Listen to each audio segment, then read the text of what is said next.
used as part of an evaluation tool. It's purely something that once we make a hiring decision, they use as their own career development tool for them.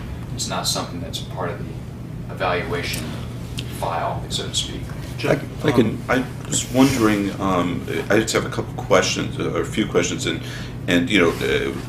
I would say that, overall, the idea of a merit-based system is attractive to me, except I'm worried that Bill will make a comment about my Chicago nature. But the question is, how has it affected firm culture in terms of, are we seeing competitive behaviors among the associates that are not appropriate? Also, the idea about professionalism. I mean, I suppose one thing that could be said for not competing for salary is it builds some space into one's life to do some pro bono work and to sort of think about things that aren't just moving to the next hoop as you go along. The other question is one thought that this could be attractive is one of the problems is we have an undifferentiated track among associates, right? They just go out and they all sort of, go through through the motions. But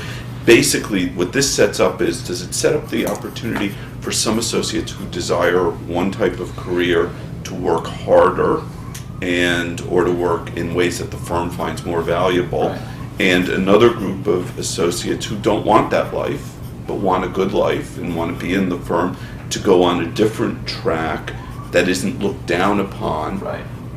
Does that give some flexibility to the firm? Because one of the big problems that my take on the firms is that everybody's in the same model. Yeah, and I agree with that, and maybe that's one of the questions later. But this is not really a two-track system. I can talk later about another approach that we're developing that addresses that. What it does, though, I think it allows people to ebb and flow some developmentally. So just because someone doesn't have a good year, and therefore I would normally have to march into a fourth-year associate salary, here, if they didn't have a good year, maybe had family difficulties or whatever. I mean, it happens. Life gets in the way of our careers from time to time. We can accommodate that. We can accommodate that as far as advancement and compensation. It sort of can work that way. So I do think it does have that attribute. This is not really built to be a partner, non-partner track system. You could, and there may be some firms, like Wiley Ryan may have built something along these lines that's similar to this, but that's not the way we built that. As far as the competition, I don't think it's hurt morale at all. I think actually people feel like the compensation system's more credible. That they understand what it takes to succeed, and they can see whether someone has done that or not, and I think that they relate better to that.